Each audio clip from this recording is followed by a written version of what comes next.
Thank you, Avanti, and what a positive energy in this room.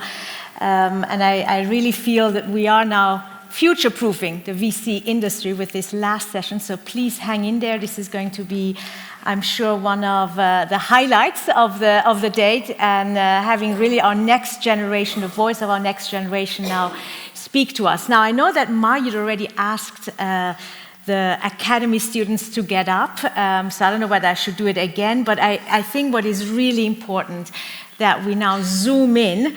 So yes, I may ask you to get up again because I want you to be visible, but there will be a clue for that. Because we want to now zoom in on, first of all, why are we doing this? I mean, and maybe a very quick word on the EIB Institute. You may not have heard of it. It's the philanthropic arm of the EIB group that deals with universities, with students, with educational activities, foundations, foresight, so really also future-proofing the wider EIB group investments. And therefore, we want to really start with the academy where it matters most, which is future-proofing the pool of talent. And I think what makes the Empowering Equity Academy, I'm looking at Marc, who really, it is her brainchild and credit needs to go to her, so special is that we are walking the talk. Because for years we've been talking, and I see also Kinga in the room and others, we're constantly talking about why is it that we don't have more diversity in the venture capital industry. Well, let's do something about it. And this is what the Academy is doing. We are actually literally bringing on a, I wouldn't say silver platter, on a platinum or I don't know, really golden platter, the best STEM talents that are out there, or a sample of the best STEM talents that are out there for the VC industry to really take a close look. And we made it even easier this year by having now a collaboration with the EIT Digital, and a big thanks to Anna and Celia and the team behind it who actually found that opportunity. So there's a platform where the CVs are uploaded. There's a QR code outside, I'm told. I mean, it couldn't be any easier for the GPs to basically get a close look at the candidates. And of course, I really hope that you actually get to meet each one of them while they're here, and therefore maybe another round of applause, and please all get up, all the academy students.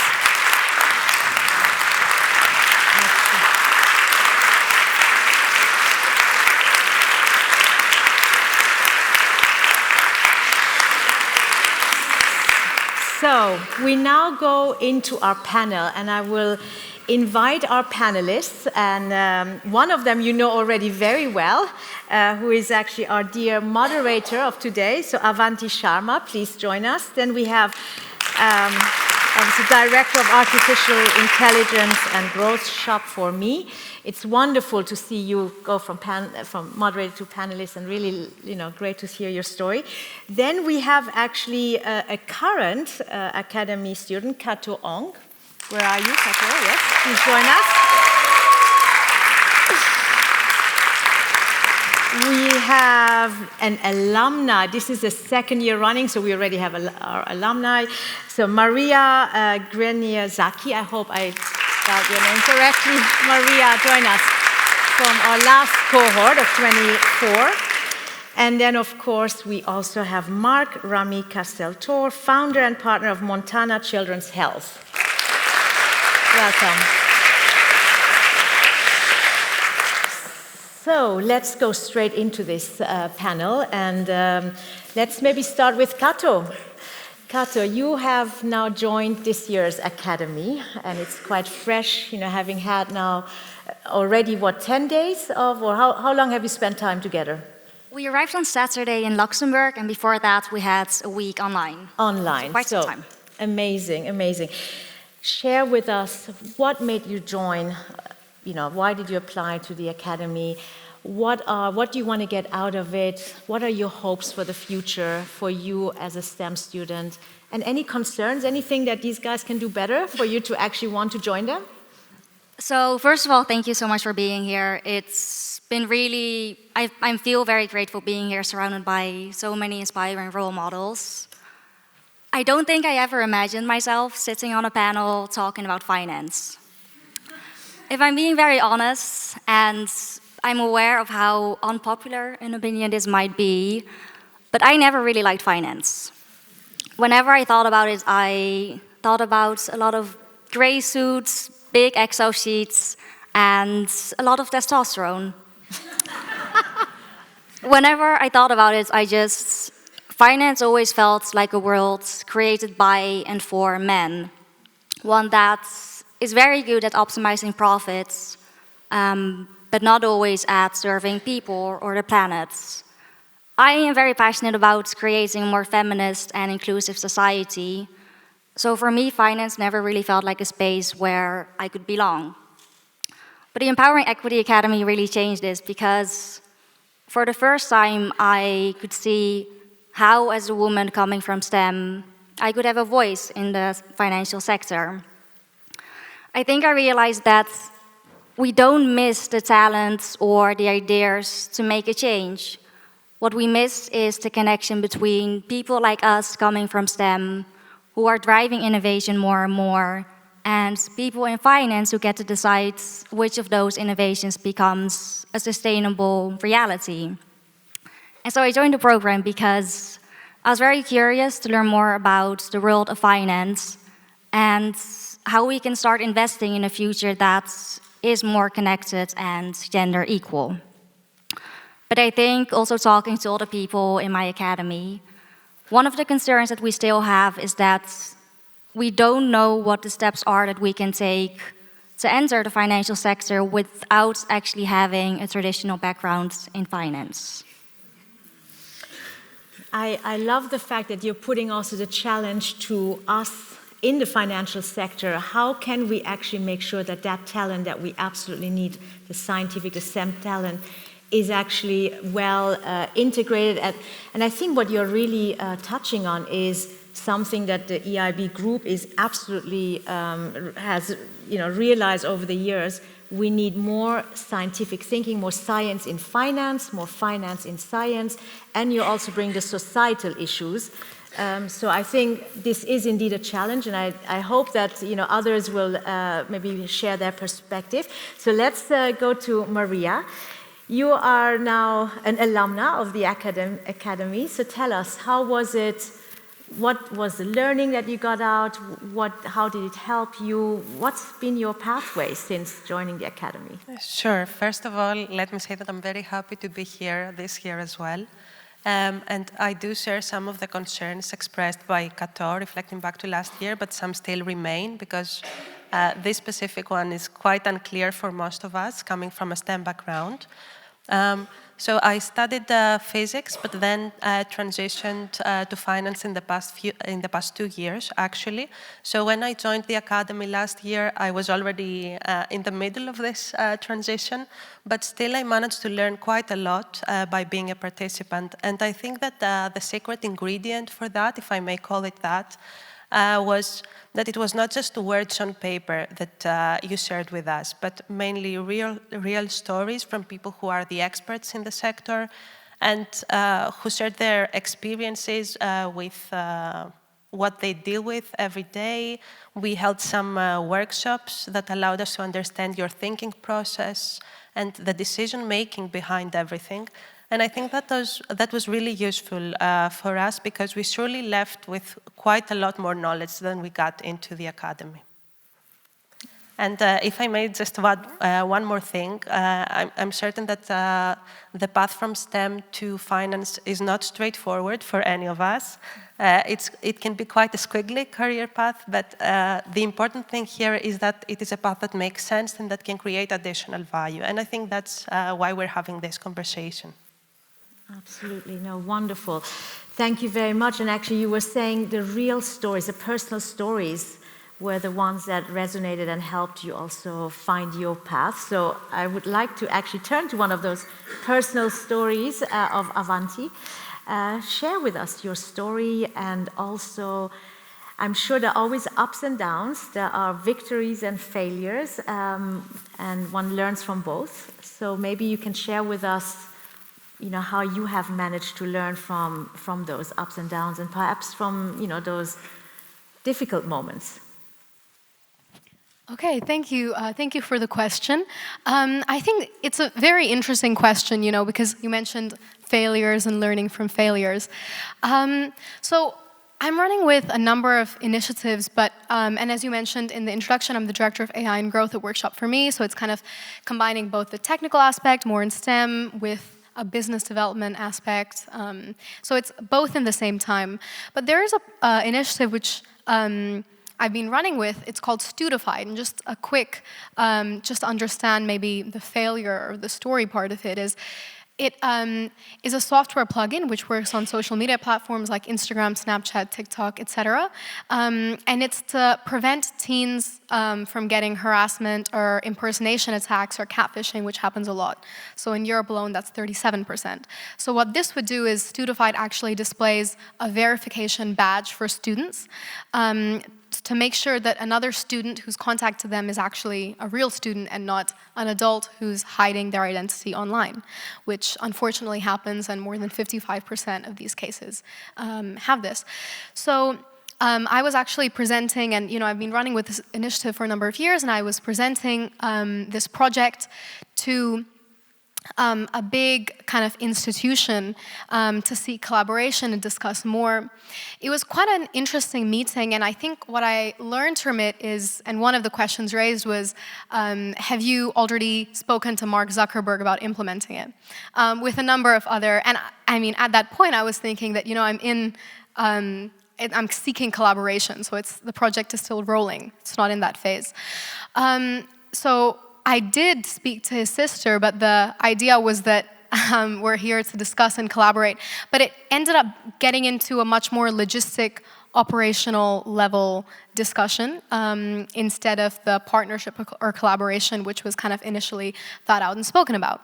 So when I finished that meeting and discussion, I kind of, it was a bit of a feeling of dejection, you can say, but it was, in one way, the biggest failure and learning at the same time, which I had. Because it showed that on one hand, it's great. They have so much faith in Gen Z that they can do all of these things, but they also have to understand that when someone has to approach or do all of these things on an operational level, they need something like billions of euros of backing to approach someone like Mark Zuckerberg or others. But then that actually brought me back to, I was a speaker in MWC, and I was a co-panelist there. And one of my other co-panelists was actually a chief marketing officer of quite a large tech giant. So we became quite close, quite friendly.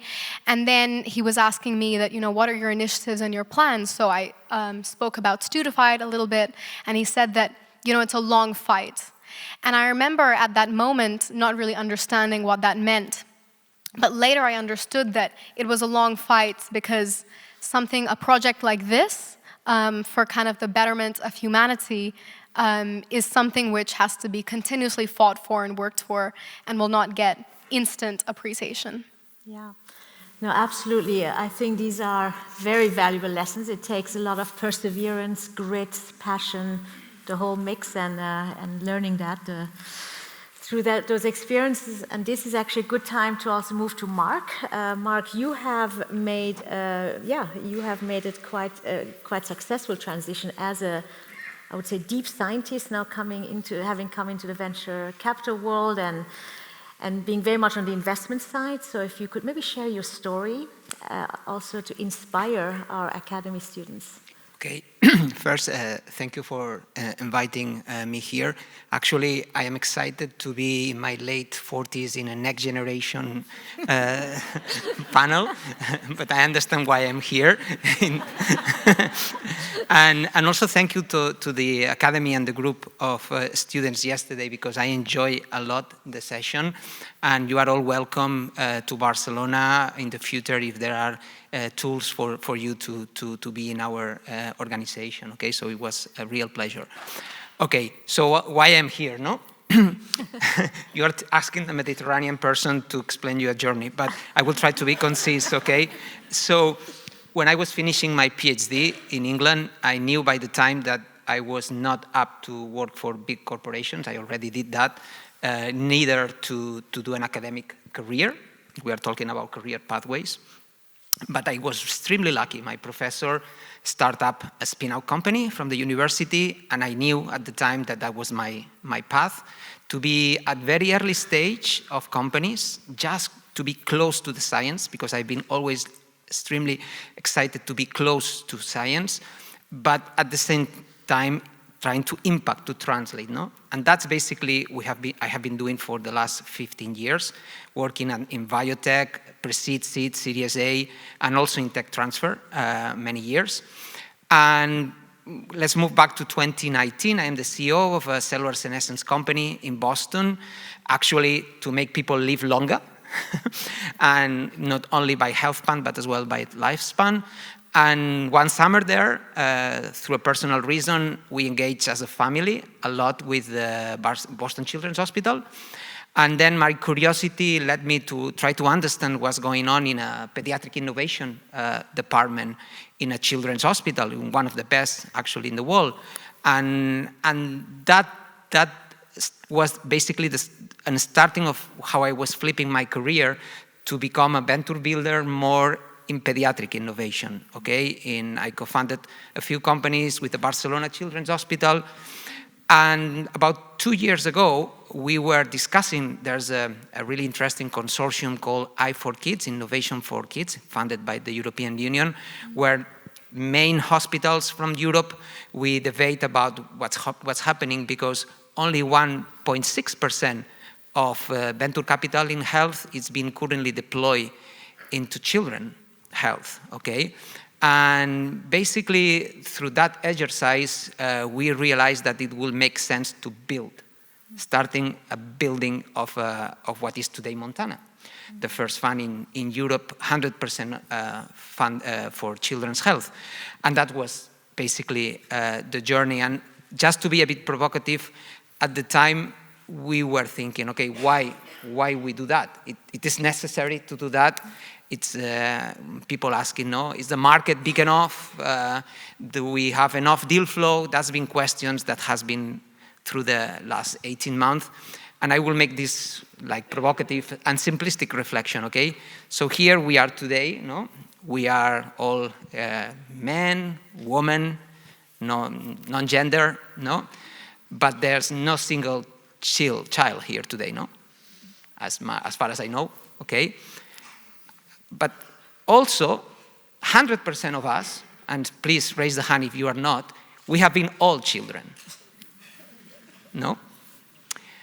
And I can guarantee that most probably as we health, or maybe as we age, or maybe today, we are getting some issue with our health, mental, physically, nutrition, that could be prevented or treated when we were below 18 years old. Mm-hmm. And that rationale was the one that made us start the journey. Mm. Yeah. Okay. Mm. No, really, I think you are raising so many important points. I mean, just in terms of also how VC can actually, or how you created a VC fund that tackles an underserved target audience. And I think in this particular one with children, I would have thought it's even more important to have also women in your investment team. Now, did you manage to attract women, and how hard or easy was it to have women with also sufficient experience in VC investing? Yeah. Short answer, yes, we managed, but has been extremely challenging, okay? I haven't never worked in a VC firm before, not even a summer internship, okay? So now let's, build a proper fund, a regulated one. And for us, the first step was also to partner with Ship2B Ventures and with a person like Maite Fibla, who is in our investment committee. Mm-hmm. And if you heard this morning, you can see why. Mm-hmm. But then we need also a person with plus 10, plus 12 years experience as a biotech life science VC manager, okay?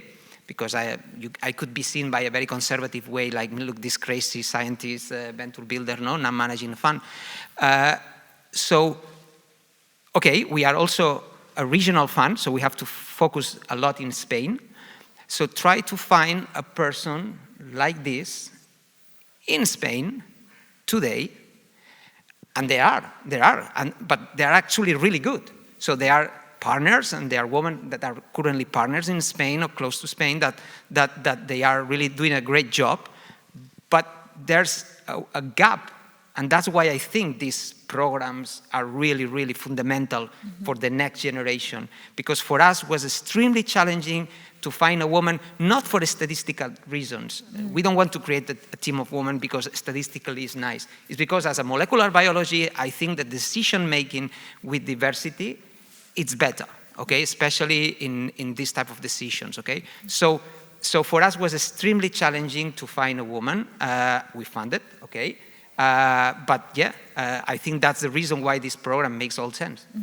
Yeah. Thank you very much for being so open, candid, and indeed, calling it out, that there is a challenge, but that there are also solutions that need to be put in place. It should be normal. Yeah. So obviously, when the people were thinking, okay, this fund looks serious, we got a lot of people interested, but many men. So, it should be, you know, I should not have this question in my mind. I should go to the market, and normally, you know. Yeah, no, very interesting.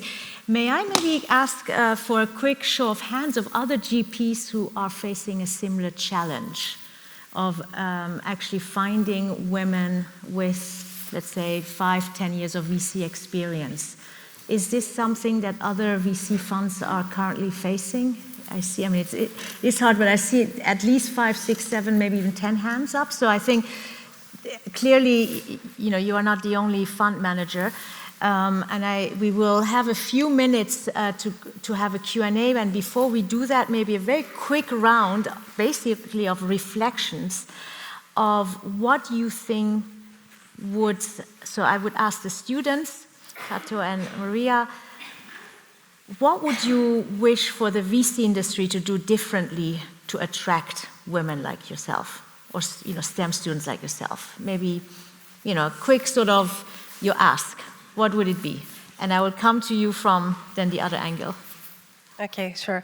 So the one thing that I feel is currently missing for me is knowing what is required in order to enter this space, because when you come from a background in science, you don't know how to approach it. But that is the one part. The other is that we care about impact. So I actually remember when I asked my current manager working in finance, we were considering advising a private equity firm about some opportunities. And we were talking numbers, but then the question I asked, because I worked at a startup before, was why would someone invest in something that they don't believe in? You know, that was quite naive of me, perhaps, but that is the way I view things, and you want to be doing something impactful. That's, I think, really a very, I mean, this is very insightful, meaning also how do VC funds pitch to the students? Do they pitch it by how many, you know, how much return they make, the multipliers, or do they actually focus more on the impact that the investment makes? So you're saying, please focus on that more, perhaps, than, yeah. Cateau, what would you say? I think what I would like to highlight is that we have taught throughout this entire academy how to speak to people in finance, how to approach LPs and GPs, and it's been very insightful. But there's a lot of expertise and talent in this room and in the academy. So I think the one thing I would ask is also for them, for the people in finance, to reach out to us, to come to us with your questions and your curiosity, so we can come together to build these connections and to make these bridges. Absolutely, wonderful. So don't be shy. You now know who they are, and yes, very nice. You don't bite, right? You don't bite. Indeed, I think very soon that opportunity will come for the two worlds to meet up. Avanti and Marc. I mean, I think maybe from your vantage point, what advice would you give now the students here sitting? And any, you know, in STEM student interested in VC, how should they actually, what should they do to make sure that they actually have a successful pitch? So I think, thank you for the question. I think it's one of the most important parts, right, is pitching. So I think about two things. First of all, your idea, which you're going to pitch, it has to be new, it has to be bold, it has to be innovative, but mostly you have to believe in it, because if you don't believe in your idea, no one's going to believe in your idea. That's the first thing. And the second thing I would think of is have a really clear start and end point, right? Your journey should be clear, your milestones should be clear. Because if you look at it from a VC perspective, what is the number one thing which someone is looking at? It's IRR, right? So you have to try and meet whatever targets they're going to set, and you have to be frank about it, you have to be honest about it, but you also have to lay out your journey and your plan. This, you may think that, well, is it working to my disadvantage? No, because if it's not the right investor, they're not going to, then I think it's better to find out early on. So I would say two things. First of all, be innovative, be bold with your ideas and believe in them. And secondly, lay out a clear plan about your milestones, about your journey, and you have to just be transparent with the investor, because that's the best way you're going to get them or not. Excellent. Thank you. Marc. Okay. So one thing that I actually already shared with some of you is that don't overthink about the next steps. And you are not going to do a job now and be in the same job for the next 15, 20 years. Learn by doing. I think that's, especially in the years to come, I think that's really important. And taste different ways in order then to do the pathway, no? And that related, no, about that. But more on interviews or pitching, the more that I learn is, one thing is be in a pitch or requesting for a job rationally or emotionally, and another one is more on a conscious way, okay, that you are here and why you are here. And this is, I think, becoming more and more relevant to bring value into an organization. And I will take into a proper look into that, why you are in this particular moment doing that. I know the rational and the emotions, but more in a conscious way. Yeah. Wonderful. Thank you so much. This has been excellent advice. I know we have kind of run out of time, but if there is a very pressing, quick question, then we could maybe take it. Yes, the lady on my left side. Yes. I think it's really interesting. One of the questions, Shiva, was like, what would you just change, I don't know whether you need a microphone. Or... Oh, sorry. That's...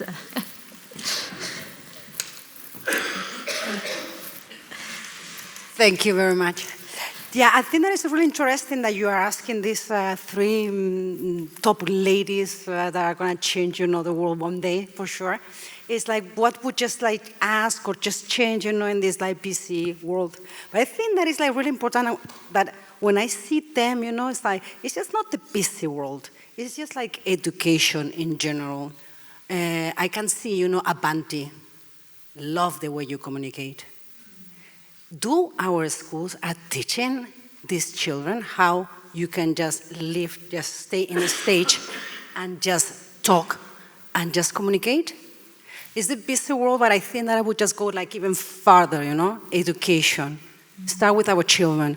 Give them, the confidence, like Avanti. Stay in there, just talking. It's just beautiful the way she does it. But our schools, and I think that she does it, also because you have it like internally, is that very much your personality. But schools, it's like not the busy world. It's like something to change, like from being a child, give them the confidence. Even, like this financial literacy. It's like, it's just not the busy world. It's like schools now, talking, it's like they are not practical. They are not teaching children, how to just... What is taxes? What is like to read a salary slip? It's like many things, there's like the busy world, but actually it's like within the busy world, like these LPs that are just trying to change education. I think it's like very important. I'm very proud to see these three girls on the stage. I have 3 daughters, so I see you girls and it's like, chapeau, very good. Thank you very much. I think this is a wonderful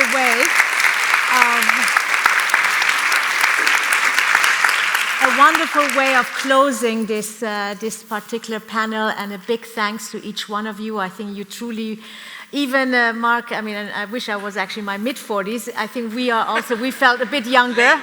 Yes, even that would be nice. You know, we all felt a bit younger, but no, I mean, the voice of the next generation really came out loud and clear, and with that we give the floor, I think, to Merete, right? Thank you very much.